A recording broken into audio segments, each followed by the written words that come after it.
151 days to college football. We hope. 151 to college football. We're talking Notre Dame specifically for the next hour here at Mark Rogers TV, the voice of college football. This is now 5 editions of Notre Dame Fighting Irish Live. Got Mason Plummer on the line and also Nathan Urbach from Slap the Sign. How you guys doing tonight? Good, Mark. Good. How are you? I'm good. We get the typical response from everyone when it's like, what's going on? And it's like, not a whole lot, which Right. I guess that's actually a good thing these days. If not a whole lot's going on, there's no mad dashes to the hospital or anything like that. Yeah, that's right. I'll take being bored for now. Hoping things go away soon. But if bored's the worst thing I am, then I'm considering myself blessed.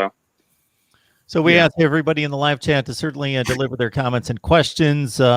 And we will talk Notre Dame football for the next hour. And as we typically do during these live streams, we've got college football fans from all the fan bases coming in. But we're talking Notre Dame exclusively here. And anything related to Notre Dame football, whether that be the ACC, the college football playoff, and beyond. So I've got 2 questions for you guys, but if they're not as hard-hitting as any kind of news or any kind of angles you guys have on Notre Dame football, we'll definitely start with you. Yeah, I mean, I think the only thing Notre Dame got a commitment since last Monday. One of their top defensive end targets, David Abiara out of Texas, who had offers from, name him, Alabama, Texas A&M. I know was a player for him, Oklahoma. So some good quality SEC and Big 12 teams. So they were able to get one of their top targets there out of a good state that develops really good talent. So I don't know if Mason wants to expand on that any further, but it was definitely a good week in that sense. Yeah, not a lot going on other than that. It was expected, but in a way it also came out of nowhere. I wasn't expecting it when it happened. I expect Abiara to continue to rise up recruiting boards, and just purely his rank. He was a 3-star until just about a week or 2 ago, and now he's up to a 4-star with all the slew of offers he has, and now as a commitment, I could see him being a top 150, top 100 player, depending on how his senior season goes, if it happens. So definitely one to watch. All right, guys, who am I looking for here? I'm trying to spell this last name to get a 247 ranking on him. So it's David, and then the last name is Abiara.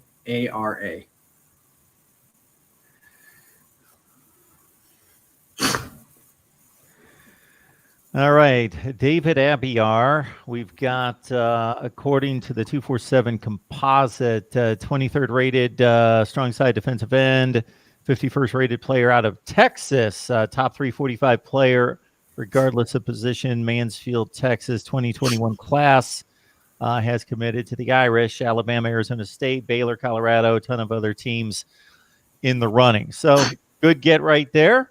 No question about that. Provide some pass rush, hopefully off the edge, according to his current position here in high school. And I think the staff is actually looking at him at their Viper position, which is sort of their it's more of their drop end position. So he'll, if he can, not only is he going to be a pass rusher, but at least if according to that position role in Clark Lee's defense, he should drop back in coverage, guard the tight end, maybe a slot receiver every now and then as well. So he's supposed to be a pretty good athlete. Good stuff. We're talking Notre Dame football. We got Nathan Urbach on the line, also Mason Plummer from Slap the Sign. This is Mark Rogers TV, the voice of college football. Please like, comment, share the videos, and subscribe. We come your way each and every day talking college football. I'm releasing schedule previews and record projections. I've started in the Big Ten. Illinois and Purdue are out today.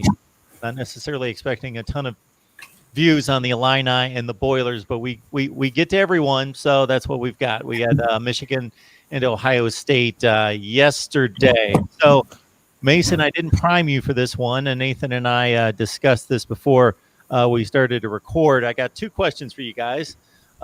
In the spirit of the season to a certain extent, and when I say season, I'm not talking spring, and I'm not talking spring football, of course, but the season that we find ourselves in and hopefully never will again. Mason, we'll start with Nathan since he's had time to prime for this one. What would you give up? What would you sacrifice? What would you pay? whatever, however you want to fill in the blank, to guarantee a 2020 football season?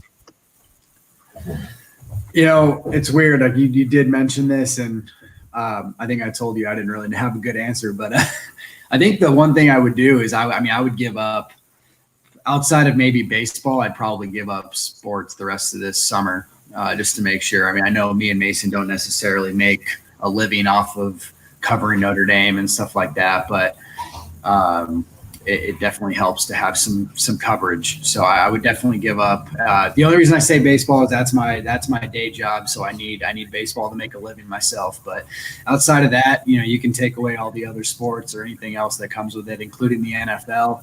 And I'd be happy to have college football back if that were the case. So Nathan, what is your day job? I'm in the front office for the AAA baseball team out here in Las Vegas. Very cool. Very cool. How do you like that?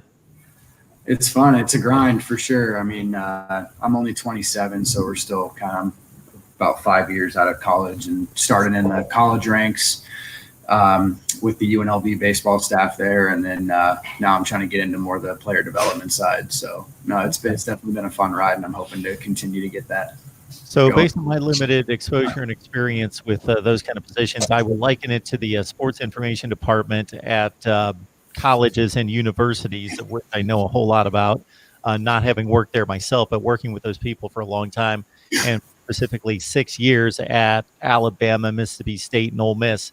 They work their rear end off. They are working all the time. And I think your position in regards to media, public relations, also working with the team, travel, all sorts of different things going on is pretty similar, I believe.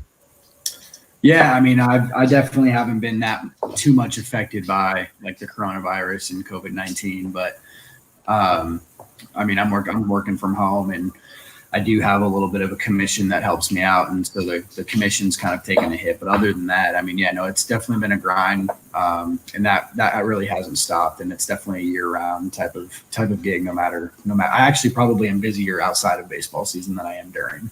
So Nathan, you can't give up baseball. So that's not just I'm a baseball fan, don't really want to give it up, that kind of thing. Obviously, your livelihood right there. So we hope everything's good there and will continue to be for the next several months. So you're looking to give up the rest of. What are you actually giving up, though, if you give up sports for the rest of the summer and it doesn't involve baseball? What are you talking about? Major. I think that's why I kind of caught myself there. I think that's why I included the NFL. Okay. As much as I love the NFL, if that meant college could go on for whatever weird reason, then I'm fine with the NFL taking a one year down period. Okay, Mason, if I had the power to guarantee the 2020 football season, but I needed something, I needed some kind of payback for that.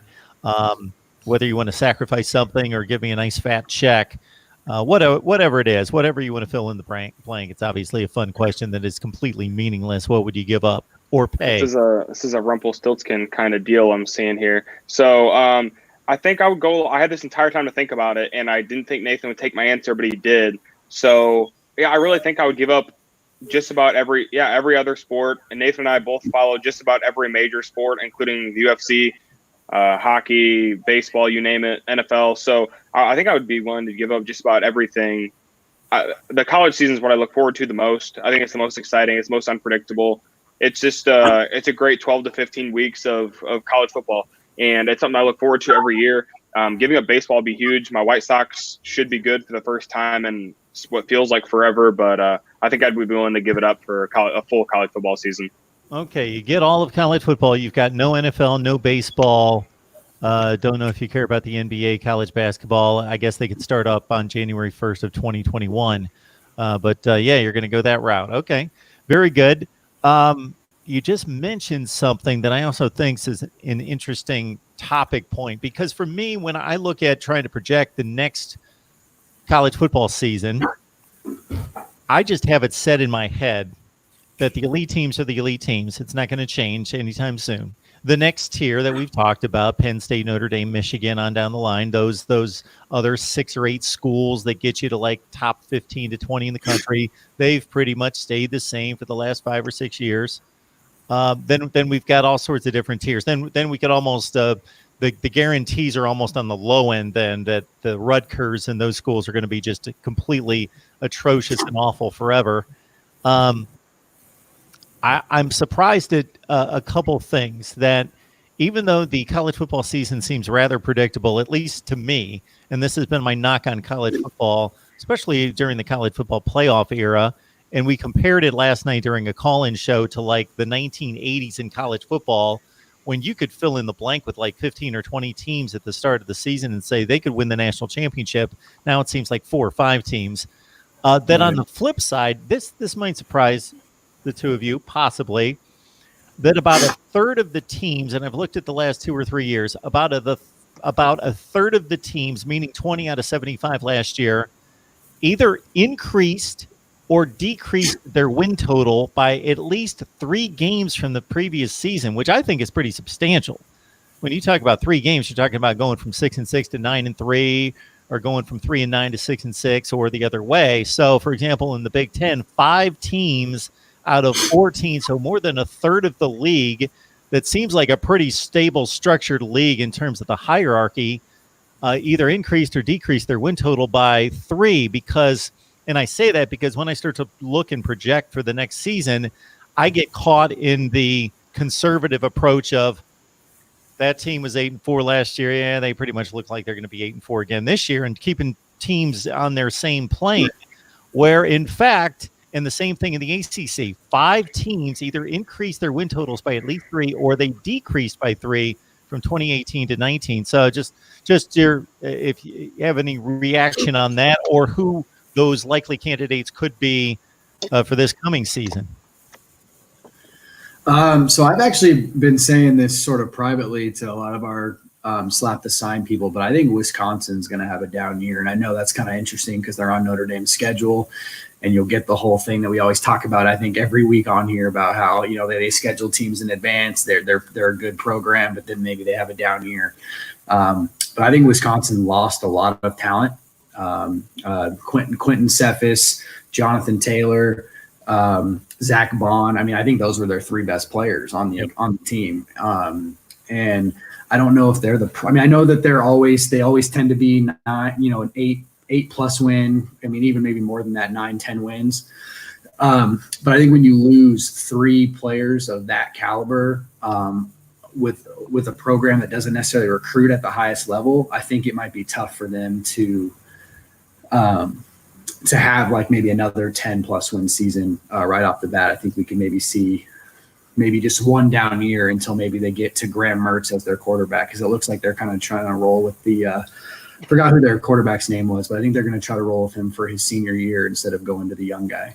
Yeah, Jack Cohn completed about 70% of his passes, but obviously the Wisconsin system is reliant on the run and really sets him up, and Jonathan Taylor was a complete beast. But so that would put Wisconsin in the category of 10-2 falling to at least 7-5, which seems a little low for them, but at the same time, they just went 7-5 in 2018.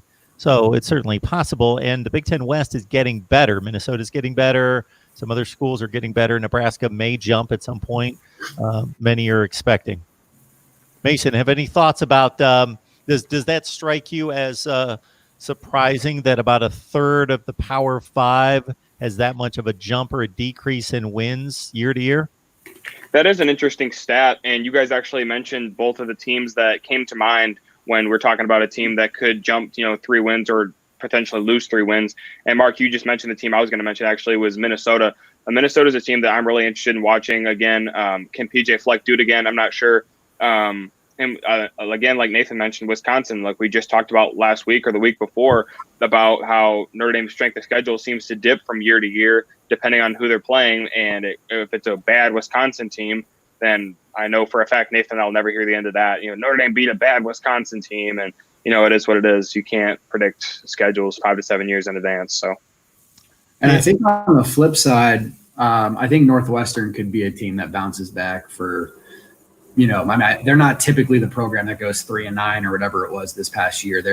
I think Fitzgerald has that program typically around at least 500. So I could easily see them being a bowl eligible team next year. Yeah, they're one of the 20 out of the 75 that went from 8-4 to 3-9. So a 5-game drop off from them. But during Pat Fitzgerald's run, they just don't have enough talent that every so often they're going to down cycle. Maybe not to 3-9, but they've had some 5-7s. But most of the time, what are they doing? They're going 8-4, 9-3, and going to decent bowl games, and that's pretty much their deal. And they should most likely bounce back. But I was a bit surprised, and I'm surprised in talking to people that they call in here and comment that because of what PJ Fleck has done, and it's pretty remarkable, 10-2, 11-2 with a bowl win, top 10 finish. But they kind of assume that people are assuming that it's just going to stay like that. I don't know that ascension is going to continue or even level off to a 10-win program. I think that's lofty for them. I trust the guy, and I think he does a great job. But to expect them to go 10-2 and finish in the top 10 is pretty high.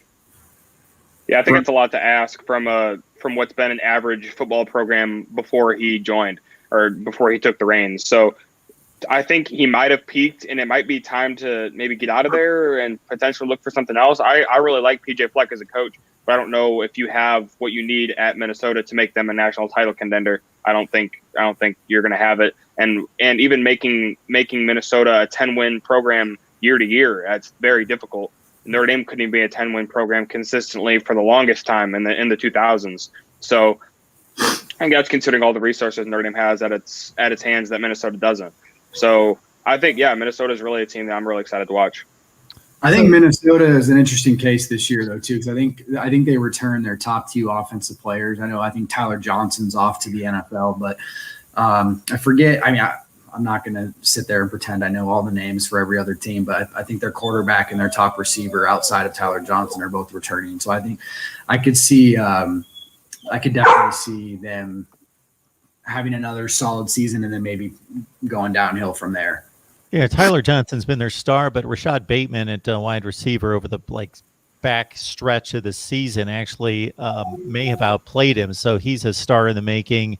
Muhammad Ibrahim is their top running back coming back after Shannon Brooks and Rodney Smith have finally exhausted their graduation rate. Tanner Morgan, he was one of the few guys. I saw a stat where he was right on that line with Joe Burrow and Tua Tagovailoa in regards to like a 10-1 TD to interception rate. He was at 22-2 or something in that range, TDs to pick. So he had a great year.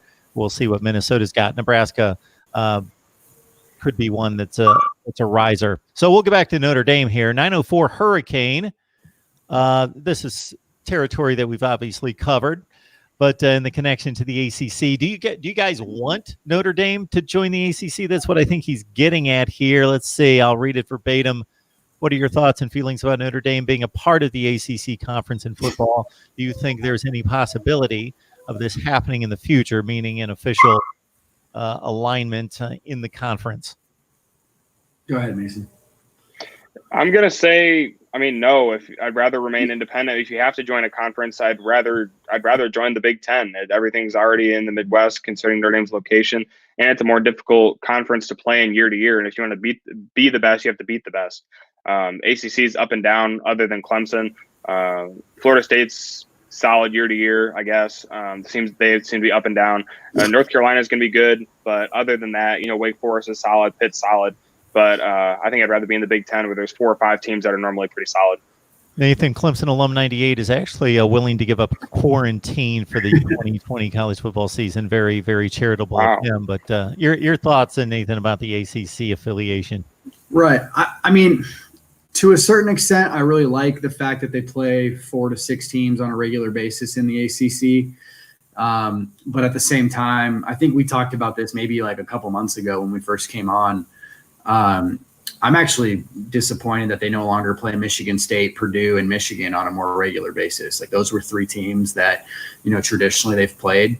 And the ACC, they had to kind of give that up because of the ACC. So no, I'm not even a huge fan of having the 5 games on an annual basis.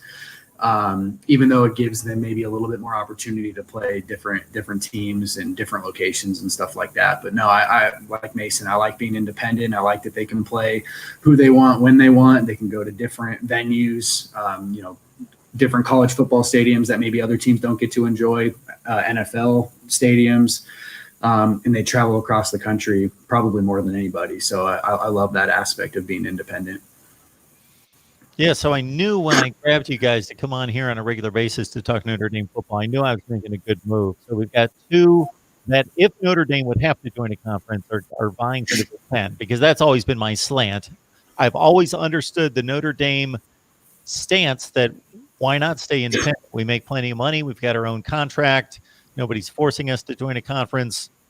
I don't blame Notre Dame in any way, shape, or form. But if they had to join a conference, I think the natural fit from a football standpoint, not talking about schooling, anything else, even the other sports, it's the Big Ten is the best fit, just geographically, historically, in regards to rivalries. Yeah, Notre Dame playing the likes of Wake Forest and North Carolina and Pitt and some of these, they've had some decent games with Pitt, and there's been some connection there in the past. So I'll leave Pitt out to a certain extent, although if they never played Pitt again, I don't think anybody would care. But there is some connection there. But Wake Forest and North Carolina and some of these games that they play over and over against these teams, as opposed to Michigan, Michigan State, and Purdue, were always the three that we would see them play in the past that were always really good games. And then an occasional Ohio State or Northwestern, I think it would be tremendous. But that's not going to happen. Yeah, no, Big Ten definitely makes the most sense if they were to join a conference, like you mentioned, geographically, rivalry-wise, everything. So if they had to join a conference, I think the Big Ten would be my choice. A number of these people in the live chat would like to see an Ohio State Notre Dame matchup. Of course, they've had a couple of Fiesta Bowls. They've had a couple of regular season matchups back in the 90s, which doesn't seem like that long ago to me, but it's been 25 years, 95, 96 Ohio State Notre Dame matchups. So here's my next question for you two.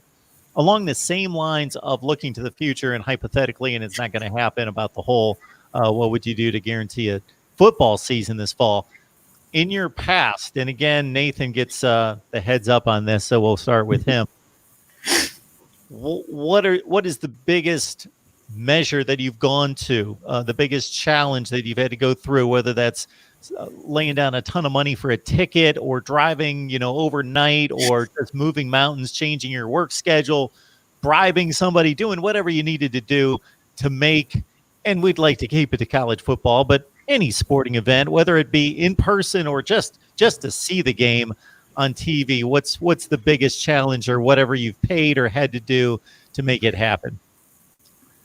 It's funny. I think if you mentioned just being able to see the game on TV, I probably have had a harder time trying to get some stuff for there. In terms of getting into a game, when I graduated high school in 2011, so that was the year that Notre Dame made it to the college football playoff in 2012 against Alabama.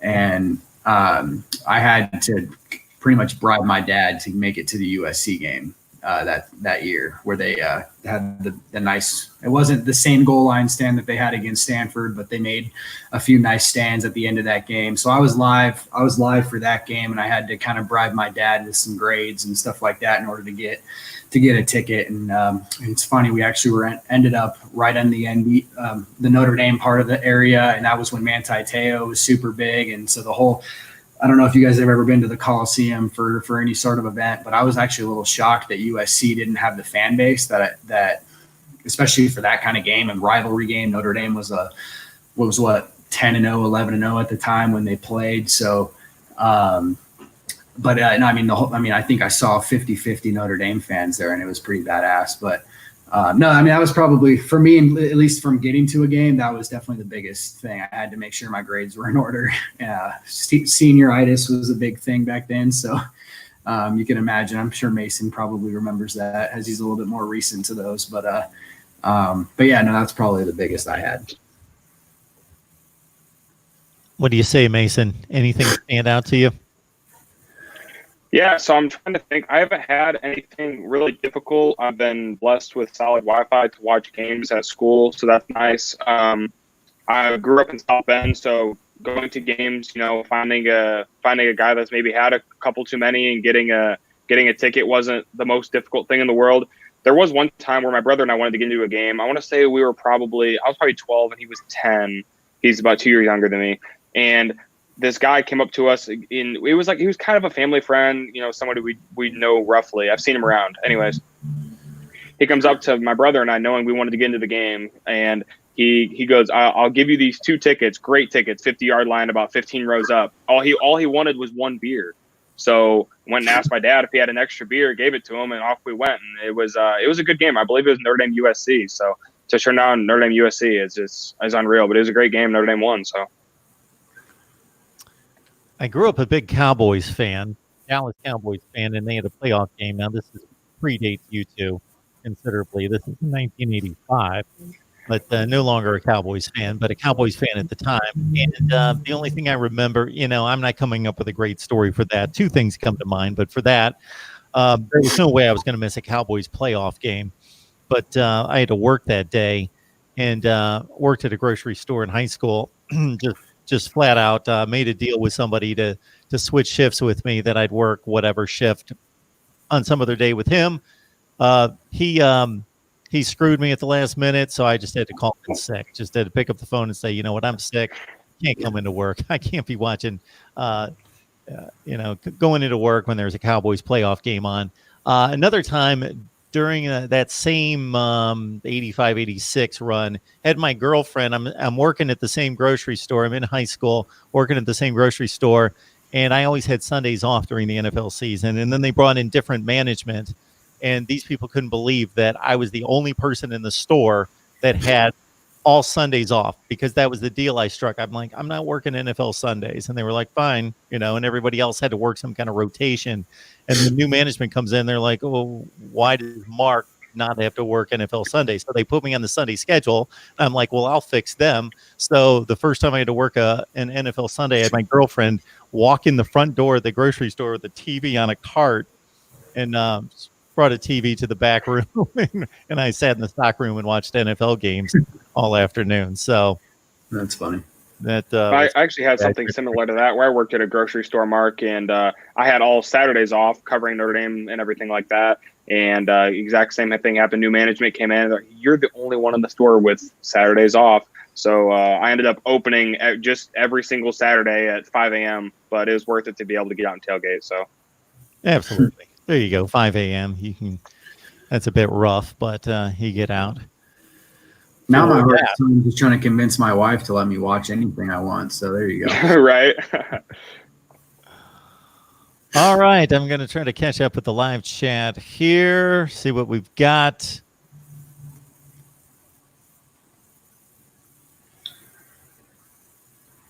I think I saw something about Nebraska and Notre Dame rivalry kicking back up. That might be an interesting topic. Is that a rivalry? Well, not necessarily. I think they used to play a little bit more often back in like the 70s, 80s, maybe even the 90s. I'm not too rich on their history, but I think it was one of those first questions that we had. Yeah, they played a couple times. I do recall a few games that weren't that they weren't 45 years ago. They were sometime in the late 90s. That they played a couple of times. Right. I'm going to try to look it up while we keep talking here, just so I can get maybe a clearer understanding of it. I have it right here if you want to hear it. Go ahead. There's been 15 times they've played. Nebraska's won 8, Notre Dame's won 7, and 1 tie. Nebraska's won the last 3. When's the last time they played? Does it say? I'm guessing like 98, 99, something like that they played. It says 2001 right here, if I'm not mistaken. Yeah, 2001. Okay. But I think, like you mentioned, Mark, they played a lot in like the 80s and the 90s, possibly, where, like it wasn't necessarily a big rivalry, but it was something that was played a little bit more often, at least in a certain time period. Kind of like how they're with the ACC now, they play Pitt all the time and stuff like that. So it's kind of maybe back in those days, but selfishly, my mom's side of the family is Nebraska football fans. They're all from Lincoln. I've never really gotten into Nebraska football, but it's been a bucket list item for me to go to a game in Lincoln. So I would love it. They're a traditional powerhouse, even though they're down right now, hopefully getting back up with Scott Frost. But But yeah, no, I mean, I think that would be it'd be a good game to schedule down the road for sure. I'd love that. Who would you guys like to see Notre Dame play? I think my big one is Oregon. I'd love to play Oregon. Do a home and home with them. Get to the West Coast again. Same with Washington. I'd love to see them play Washington. Some of those other, those West Coast teams outside of Stanford and USC for sure. Oregon's never one that I've thought of necessarily. I do like that. I would like to play Penn State again. One of my earliest childhood memories was Jimmy Clausen playing against Penn State. For some reason, that game always stands out to me. I don't believe Notre Dame won that one. That was a rough one. I want to play Penn State again solely for recruiting has been really rough with them recently, and getting a win over Penn State would be huge for Notre Dame recruiting. I'm trying to think of anybody else up in that region. Is that the whiteout game that you're talking about? Yeah. I remember that game. Yeah, no, that pissed me off. Yeah. Let's see. Maybe like Tennessee, somebody like that, one of the original like Blue Bloods. Yeah, I think that's all I got off the top of my head.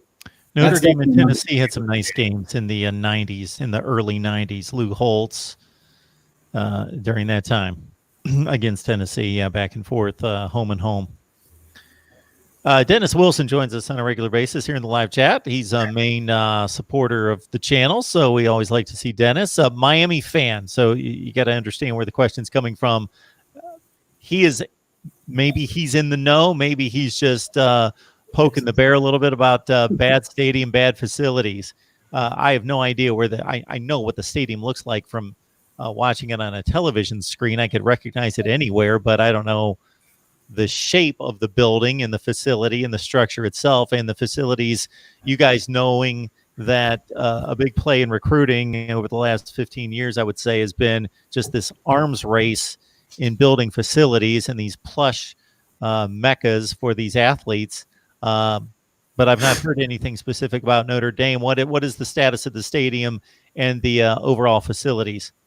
I know Mason is on campus more, so he probably can attest to this better. Yeah, I got to take tours of everything, and Notre Dame just finished its Campus Crossroads project within the last 3 or 4 years. Just put in a brand new football facility. It's beautiful. It's right next to the brand new basketball facility, actually. So spending plenty of money on brand new facilities. Everything's within the last 5 years. I'm trying to think where that comment could possibly come from, to be honest. It comes from a Miami fan. That's all we need to say. Okay. Yeah, all I was going to say was I know that they have, the brand new practice facility. I know they're working on some other stuff to kind of go along with the Goog, which is sort of their football complex that they have. And then didn't they recently renovate the stadium itself too? Right. Yeah. All of the above. Renovated. Yeah. I'm hoping the College Football Frenzy is chiming in with a tongue-in-cheek comment here with Notre Dame and Pitt joining the Big 12. I surely hope that's tongue-in-cheek. We'll move on from there. Yeah, no, I'm good. Yeah, nope. And we got some disparaging comments from, again, Dennis, the Miami fan, about the quality of play in the Big Ten. So we've got an ACC fan with a disparaging comment about the level of play in the Big Ten. Okay. Nebraska back to the Big 12. I'd be okay with that. I think Nebraska belongs playing with Oklahoma and Texas. Yeah, I put together 6 conferences with 12 teams each and move things around a little bit that I thought made a geographic sense. And Nebraska's had a difficult time moving their recruiting footprint, certainly since joining the Big Ten. No doubt about that.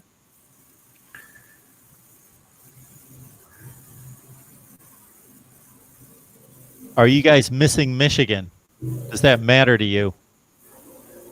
I'd like to play them definitely on a regular basis. I don't even know if it has to be every year necessarily. I'd rather play Michigan State and Purdue every year. I think those are more traditional rivals.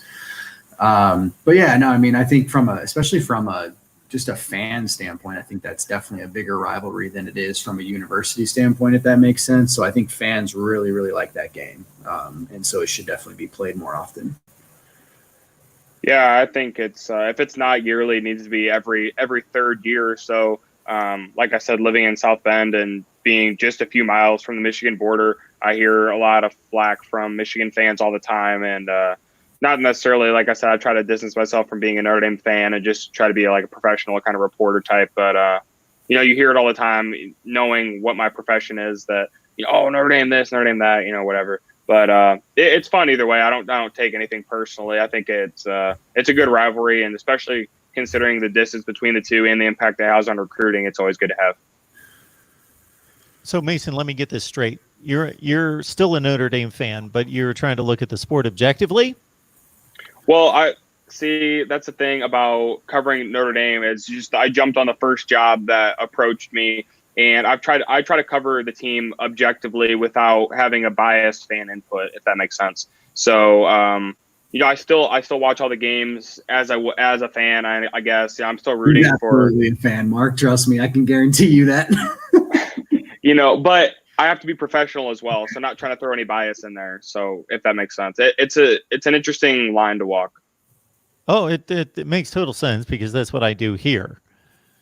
As I try to stay objective and try to present something that's neutral and straight down the middle and both sides and all angles and so forth and so on.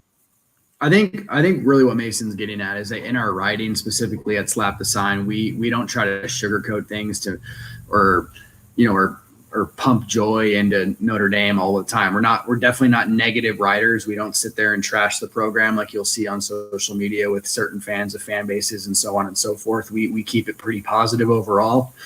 But we're not sitting there saying, hey, Notre Dame's going 12-0 just because we want, you know, people to read our articles and be mad or happy about what we have. I mean, I think I had someone unfollow me on Twitter last year specifically because I said Clemson would beat Notre Dame in the playoff. And I'm like, I'm just trying to, you know, cover the game objectively and not, you know, say Notre Dame's going to win specifically because I root for them to win.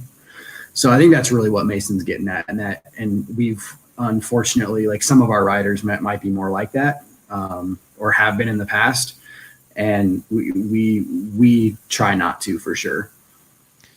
Yeah, I don't think there's anything wrong with having a particular fandom of a team and saying I'm pro fill in the blank, Notre Dame in this case, and writing like that, but laying it all out there. And then, first of all, you can't take that person's predictions. There's no validity to the predictions because they're always going to pick their team to win. And that's fine if that's, again, that's the way they want to play it. But then you certainly, it's a fanboy page, and it's not something that you can take seriously from an objective standpoint in evaluating the program, what moves need to be made, if they're meeting expectations, if they are, you know, truly, you know, in it to be elite and to win championships, and taking a fair evaluation. You throw all that out the window if you're taking that approach and just being a fan. Right, and I guess I took my approach of beginning to cover Notre Dame sports objectively and professionally as that I want to cover a team that I enjoy watching, if that makes sense, or I enjoy covering. I enjoy, you know, you put in a lot of time into memorizing rosters and depth charts and all that kind of stuff, and going over tape of recruits that might not even end up at the school, and most times they don't. Spending hours of time watching guys that, and then, you know, they drop a top five and Notre Dame's not in it. You're like, well, you know, that's 2 or 3 hours down the drain of watching them play football for nothing. So you got to enjoy it, and I enjoy watching Notre Dame football, so that's what I'm going to do. So let's see. It's going to be the first week of April here soon. At some point in the next several weeks, I think we start to carve through one position maybe per week to lead us up to the first week of August, when hopefully everybody's hitting the football field for fall camp, and we can get all the positions in and preview it each and every week and do a pretty good grind on the positional units. Yeah, absolutely. That's good. All right, guys. Yeah, anything I'm else? down for that. Well, no, I've been doing just about a weekly series breaking down each and every position. So that's a good little plug for me. Cool. Yeah, definitely join these guys over on Slap the Sign, covering Notre Dame football, Notre Dame athletics across the board. But of course, football is football. So Nathan Erbach and Mason Plummer over on Slap the Sign, please join their work over there. And we're doing our best to pull this Notre Dame live stream together each and every Monday at 6 o'clock Eastern time. So folks, regardless of who you root for, but certainly and specifically Notre Dame fans, if you want this thing to keep going, please let people know out there that we're here each and every Monday night at 6 o'clock Eastern time to talk Notre Dame football. All right, guys, we appreciate you stopping by. Yeah, thanks for having us, Mark. All right, we'll see you later, everybody else. We've got a live stream coming up, Florida State, 7 o'clock Eastern time on Tuesday night. We will see you then.